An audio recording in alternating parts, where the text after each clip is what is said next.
Muy buenas tardes, ¿cómo están, queridos amigos de Max TV Online? Qué placer enorme acompañarlos una vez más en Médico Online. Hoy con la presencia del doctor Omar Seminario, nefrólogo. Vamos a hablar un montón y tendrás la oportunidad, como siempre, de a través de nuestros teléfonos o nuestras redes, hacernos llegar tus inquietudes, los temas que quieren que sean tratados en este espacio o, no sé, alguna sugerencia de algún profesional. Estamos para servirte, esa es la idea.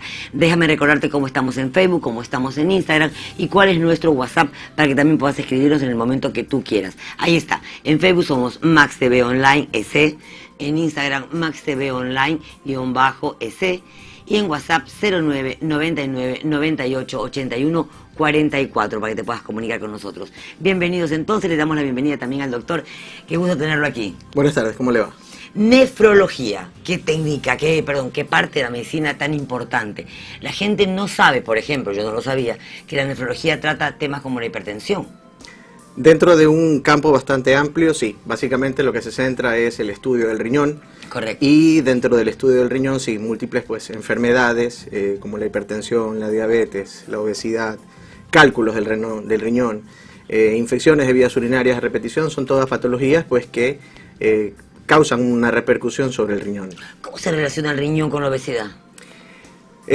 La obesidad básicamente produce múltiples cambios hemodinámicos, múltiples cambios a nivel del endotelio vascular, es decir, de la capa que recubre los vasos sanguíneos, y esto pues a la larga termina perjudicando a los riñones. Ok, vamos una por una de las enfermedades que me mencionó. Seguro. En el caso de la hipertensión, ¿qué falla tiene que tener el riñón para que tú seas hipertenso por problemas de riñón? Básicamente quien regula en el organismo las funciones endócrinas metabólicas de manejo de agua, de sodio, de electrolitos, es el riñón. Entonces, cuando el riñón empieza a disfuncionar, pueden producirse alteraciones como elevación de la presión arterial. Yo había escuchado hablar de la estenosis en el riñón. Sí, la estenosis de la arteria del riñón es una de las causas de hipertensión secundarias que siempre hay que tener en cuenta cuando uno estudia a un paciente que tiene hipertensión arterial. ¿Qué daña a un riñón?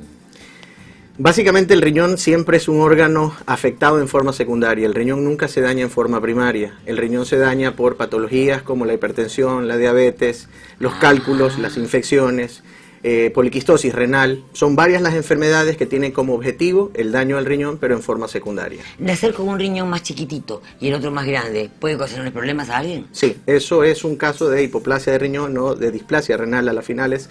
Y lo que produce es que un riñón, al estar más pequeño y el otro tener su tamaño normal, ese riñón pequeñito, puede ser que a la larga pierda su función, pero sigue secretando ciertas hormonas que pueden contribuir con el empeoramiento de la hipertensión arterial.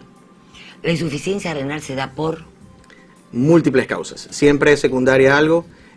Principalmente la causa número 1 en el mundo es la diabetes, seguida de la hipertensión arterial, enfermedades inmunológicas que afectan al riñón, cálculos renales mal manejados, infecciones de vías urinarias a repetición y pues un sinnúmero de otras enfermedades que también pueden causar alteración de la función. ¿Es cierto que el poco consumo de agua también te puede llevar a un tema de insuficiencia renal o no? En realidad es recomendable que una persona beba una cantidad adecuada de líquido. Siempre, ¿no? Se ha dicho, sí. El tema o el mito de que deben ser 2 litros al día es bastante controversial. Okay. Uno debe beber agua cada vez que siente sed y no necesariamente por cumplir un patrón establecido de tengo que tomarme 8 o 10 vasos de agua por día. Pero el no beber agua o no beber líquidos en suficiente cantidad también puede contribuir a ciertas enfermedades. Orinar oscuro o en pequeñas cantidades puede estar demostrándonos que tenemos algún problema o se está cocinando un problema en el riñón. Sí y no. Básicamente la orina tiene un tono de acuerdo al estado de hidratación del paciente. Lo que nos puede muchas veces indicar que el paciente puede tener algún problema de riñón es cuando al orinar se hace demasiada espuma, ¿ok? Y al hacer demasiada espuma sí hay que empezar a investigar ciertos problemas del riñón, pero básicamente si la orina es más oscura o no... O el olor. La orina no huele rico en realidad, Claro. Tiene su olor característico, pero básicamente la orina agarra ese olor desagradable, es cuando se empieza a fermentar en realidad. Correcto. ¿Se puede vivir con un riñón? Hay muchas personas que han donado riñones. Sí, correcto. La mayoría de órganos dobles tienen una función doble. Uno puede sacrificarse, el otro crece y se vuelve superlativa su función y compensa el daño que tiene pues ese órgano que es afectado cuando son pares, ¿no? Si una persona presenta hipertensión y al hacer los estudios respectivos indica que efectivamente el problema se origina o desembocó en un problema del riñón, ¿cuáles son las medidas a seguir? Ver si hay una estenosis, corregirla, ¿cómo? Básicamente con cirugía, con angioplastía, dilatar la arteria es una de las medidas que se... ¿Lo hacen con stent, no? Correcto, sí. O con técnica de angioplastía, que es pues a través de un balón que la dilata nuevamente, pero tiene el problema de que puede restenosarse como cualquier angioplastía. Y sí, lo que hay que tratar de hacer es buscar la causa y determinar qué es lo que está ocasionando que exista un problema de vascular sobre el riñón que puede estar afectando o complicando la hipertensión. Perdona mi ignorancia, pero entiendo el riñón como un filtro, por eso es que a veces se quedan piedras ahí, ¿o estoy equivocada? El riñón tiene múltiples funciones, una de ellas es ser filtro, otra es ser generador de hormonas, controla el balance del sodio, del agua, controla el mecanismo hidrosalino del organismo y pues tiene un montón de funciones el riñón, ¿no? Al decir hidrosalino, estoy entendiendo que por eso se crean las piedras ahí. No es que se quedan las piedras, la generación de cálculos tiene múltiples orígenes y uno de ellos puede estar dado por factores genéticos, otras veces nutricionales y pues otras veces simplemente por... aleatorias, ¿no? Por el azar. ¿Y estas piedras se ubican dónde? ¿En qué parte? En cualquier parte de la vía renal. En cualquier parte de la vía renal. No en el mismo riñón. No. Puede ser en un solo riñón o puede ser bilateral, pero puede ocupar distintos trayectos desde el nacimiento del riñón al paso del ureter hasta la desembocadura de la vejiga e incluso dentro de la vejiga. ¿Cómo se sacan esas piedras? ¿Se las pulveriza? Puede ser a través de métodos de litotripsia, puede ser a través de métodos de cirugía convencional, que cada vez se utilizan menos, a través de colocaciones de ciertos dispositivos que van dentro de la vía urinaria para tratar de recanalizarlo. Son más técnicas urológicas, son más técnicas que las maneja el urólogo. El nefrólogo, digamos, es el clínico del riñón, mientras que el urólogo es el cirujano de la vía urinaria. Ah, correcto. Pero le iba a hacer una pregunta que iba a sonar muy abuela, pero la chancapiedra y esas cosas que decían, no, tómate agua de chancapiedra, que eso te va a hacer orinar y te va a sacar las piedras del riñón. Es un mito. La mayoría de estas bebidas herbales tienen la capacidad de ser diuréticas. Ayudan, sí.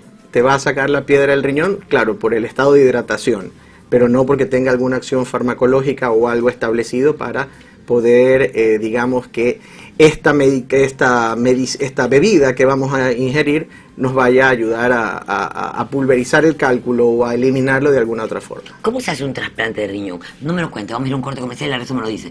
Interesante, ¿verdad? Bueno, no te pierdas la entrevista que tenemos con el doctor Omar Seminario. El tema es todo relacionado a la nefrología. Obviamente se nos van a quedar cosas en el tintero porque es imposible abarcarlo todo, pero tú eres una gran ayuda, no te vayas.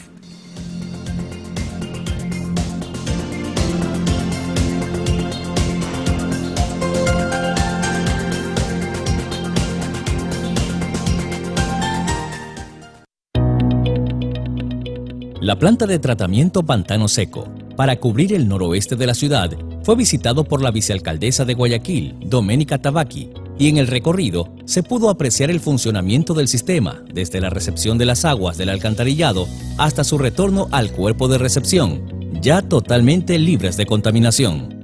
La vicealcaldesa hizo énfasis sobre la importancia y trascendencia de la obra de carácter sanitario. Justamente se trata de dar a conocer una obra tan importante para más de 150.000 vecinos de la ciudad de Guayaquil, del sector de la costa. Usted mencionaba algunos de los barrios, de las ciudadelas inclusive, que se van a beneficiar: Puerto Azul, Bosque de la Costa, Portal al Sol, San Eduardo, Los Ceibos, Girasol, Renacer, Jardines del Salado, la Cooperativa 25 de Julio, la cooperativa también Virgen del Cisne. Todas esas familias, más de 150.000 vecinos, como les digo, se van a beneficiar de esta obra.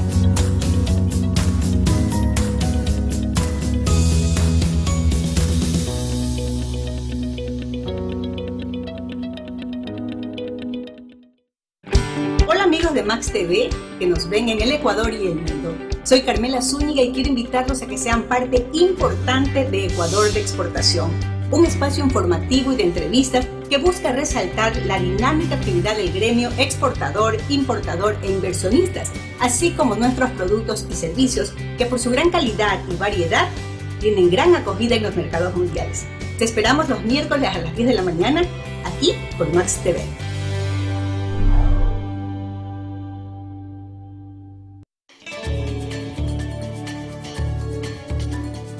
¿Sabes qué agua consumes? Obviamente la de mejor calidad y que cuenta con certificación INEM. El agua que producimos en la toma es el resultado de un minucioso y delicado trabajo que consiste en convertir el agua cruda de Río Daule en agua potable de la más alta calidad. Más de 100 personas en Planta La Toma, entre técnicos, especialistas y operarios, hacen posible un estricto proceso de producción de 1 millón de metros cúbicos de agua al día. Todos los parámetros de producción y calidad son monitoreados las 24 horas, 365 días al año, en cada una de las fases de proceso de potabilización. De esta forma, garantizamos que el agua que recibes en tu hogar no solo sea apta para el consumo humano, sino que sea la mejor. Interagua, que todo fluya.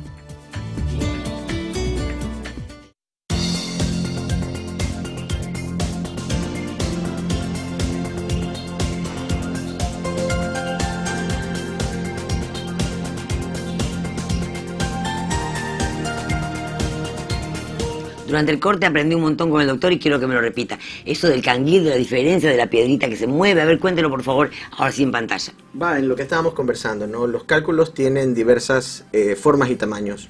Los cálculos, por lo general, los que producen mucho más dolor o los que nos causan el famoso cólico, son los cálculos de pequeño tamaño que van siendo movilizados a través de toda la vía urinaria por los movimientos peristálticos que tienen, los movimientos normales que tiene la vasculatura, hasta que va tratando de vencer la resistencia y pasando. Por eso pues se sucede el dolor, sucede el sangrado que puede haber en la orina, ¿sí? Y es básicamente por el tamaño que tiene el cálculo y por la forma que tiene el cálculo que en su migración puede producir laceraciones sobre la pared del ureter. Claro, que en el caso de cuando es grande, ¿no? No, los cálculos grandes por lo general no se mueven. El problema de un cálculo grande es que puede taponar la vía renal y ser una emergencia y puede producir una falla renal obstructiva. ¿Y cuándo era como un canguil? Cuando el tamaño es pequeño en realidad, pero es la forma espiculada, es la forma en forma de espinas que tienen los cálculos, que pues básicamente es por su forma, no es una estructura circular completamente uniforme, sino que pues evidentemente tiene varias aristas y eso es lo que produce ¿El riñón duele? Los riñones no duelen, ninguna víscera en realidad duele. Hay ciertas ocasiones en las cuales uno puede sentir ciertos dolores, pero básicamente es muy esporádico. No sé si estoy equivocada, pero como entendí que era de alguna manera un daño colateral cuando se presentaba la presencia de una enfermedad con relación al riñón, me quedó así como ¿cómo me entero entonces? ¿Cuáles son mis síntomas? Si no soy hipertensa, si no, ¿qué hago? Voy todos los años al médico, chequéeme, así como me chequea, me hago mamas, haga por favor chequeo de riñón. No. Básicamente es muy llamativo. El riñón no da síntomas. Si yo no sé si soy hipertenso, si yo no sé si soy diabético, básicamente ejemplo, la función de mi riñón va a pasar desapercibida. Claro, yo en este momento no sé cómo funciona mi riñón, supongo que bien.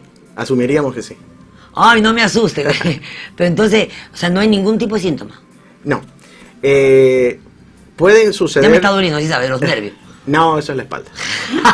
Básicamente, uno puede sospechar que hay ciertas manifestaciones de riñón, sobre todo en mujeres cuando narran ardor al orinar, cierta sensación de no saciar su deseo de orinar, ¿sí? Pero eso puede estar más relacionado con una infección. Una cistitis. Correcto, pero no todos los días un paciente va a narrar un síntoma de esos, y también, o al menos una mujer. También es muy factible que en un varón, pasado los 45 o 50 años de edad, comiencen a haber problemas prostáticos. Claro. Y estos problemas prostáticos tienen muchas manifestaciones, la gran mayoría son manifestaciones urinarias. Entonces también es una manera de irnos dando cuenta. Pero si no tengo el primer caso y tampoco llego al segundo, sí es recomendable hacerse un control por lo menos anual o bianual, o mejor dicho, semestral, de un examen completo de laboratorio para valorar cómo está la función del riñón. ¿Ecografías deberíamos hacernos del riñón? Como rutina no. Como rutina no, en general basta una prueba de bioquímica sanguínea para determinar cómo está la función del riñón. Ah, un examen de sangre me puede decir cómo está mi riñón. Correcto. ¿Qué hay que pedir? Urea, creatinina, ácido úrico, proteínas, electrolitos. ¿Al riñón le crece grasa? No. No. No. No. Con un riñón se puede vivir toda la vida. Sí, correcto. No hay ningún problema. No, hay gente que de hecho nace con un solo riñón y vive toda la vida sin problema. Y de hecho cuando donas un riñón, ¿sí? Te queda un único riñón que se vuelve vicariante, es decir, suple la función del faltante, aumenta de tamaño y cumple la función perfectamente de los dos. ¿Qué se evalúa para saber si eres o no un donante de riñón? Básicamente, para hacer un estudio de donación de riñón es un estudio muy largo, es un estudio complicado, que demanda muchas pruebas para el receptor y para el donante, porque recordemos que después de ser donante vas a quedar con un solo riñón. Claro. Entonces hay muchas cosas que hay que valorar. Por ejemplo, que no seas diabético, que no seas hipertenso, que no tengas enfermedades crónicas, que no tengas enfermedades infectocontagiosas. Eso para preservar la salud del que está donando. Y para preservar la salud del que lo va a recibir también. ¿Tipo de sangre tiene que ser el mismo? Correcto, sí. No necesariamente, pero tiene que haber una similitud bastante marcada para que no haya, un rechazo. ¿Las gaseosas dañan el riñón? Sí. Las bebidas azucaradas en general no es que dañan el riñón como tal, pero producen trastornos metabólicos. Obesidad, hipertensión, diabetes, o pueden complicar cuadros que ya estén establecidos en pacientes previamente que se conozcan que tengan pues algún tipo de manifestación o de enfermedad metabólica. Sí es un poco más factible que compliquen a la larga el riñón, pero no por el principio activo de las bebidas en sí, sino obviamente por las complicaciones que puede tener por sus componentes. ¿Puede haber rechazo de un riñón? Seguro. ¿Ah, sí? Aún a pesar de tener una muy buena compatibilidad, hay factores que pueden establecer que se determine un rechazo. Yo conozco muchísimos casos, he tenido la oportunidad de hacer inclusive reportajes a gente que ha recibido un riñón producto de un trasplante, y la verdad es que he visto resultados extraordinarios. Básicamente con el advenimiento de nuevas técnicas y el advenimiento de nuevas medicinas para evitar el trasplante, para mejorar el trasplante en realidad, los resultados cada vez son mejores y el rechazo cada vez se va presentando con menor intensidad. Si hay una de las cosas a las que yo le tengo muchísimo respeto son las salas de diálisis. De verdad que son realmente lugares donde hace falta mucha fuerza, mucha energía, porque es muy difícil estar sujeto a una máquina que te está lavando la sangre durante 6, 7 horas, 3 veces por semana, por decirlo algo. ¿Cómo funciona la diálisis? ¿Por qué se hace una diálisis?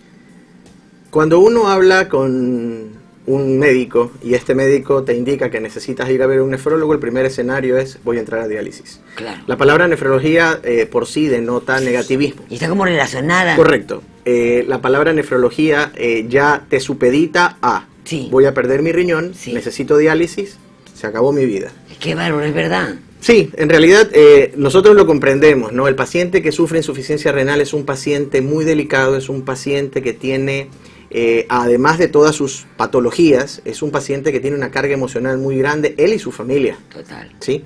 Es un paciente que se vuelve a la larga muy manipulador, porque siempre te dice: es que usted no sabe lo que yo paso, nadie lo entiende, solamente quien se sienta a la máquina de diálisis. Y pues hasta cierto punto tienen toda la razón. Básicamente una máquina de diálisis lo que hace es suplir la función del riñón, pero en ciertas funciones, no en todas. Por ejemplo, ¿qué hace? Me controla el exceso de volumen, me controla la acidosis, que es decir, la producción de ácidos incrementada en el organismo, pues una de las sustancias, o mejor dicho, de los órganos que controla la acidemia del cuerpo es el riñón. Y básicamente es una maquinita que a través de un dializador o de un filtro, por unas sustancias, lava, limpia, depura, ¿no?, la sangre sucia, por decirlo de alguna manera, la sangre del paciente, que no tiene una buena función del riñón, atraviesa por estos líquidos, por mecanismos de ósmosis y demás, cruza el cartucho y sale limpia. Ingresa. ¿Son peligrosas las diálisis? En realidad las técnicas de diálisis han mejorado muchísimo. Okay. Todo el mundo, cada vez que uno plantea el tema de diálisis, dice: un familiar mío se murió, yo tengo la experiencia, pero cada vez las máquinas de diálisis tienen mejores, son muy sofisticadas. Las membranas que utilizan los dializadores cada vez son más compatibles con el cuerpo humano y en realidad la tolerancia a la diálisis es mucho mejor actualmente que hace 20 años atrás.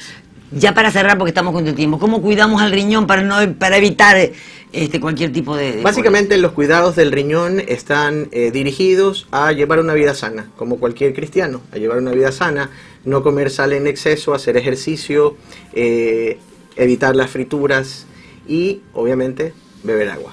Perfecto, y una sola esposa. Ah, eso no era. Doctor, ¿cómo lo ubicamos? Bueno, pueden ubicarme a través de mis redes sociales, sí, de Instagram, Facebook, mi página web, o a través directamente de los números de teléfono en el consultorio. Y siempre como doctor Omar Seminario. Ahí Sí. está, me parece en pantalla. Sí, correcto. Perfecto. Doctor, muchas gracias.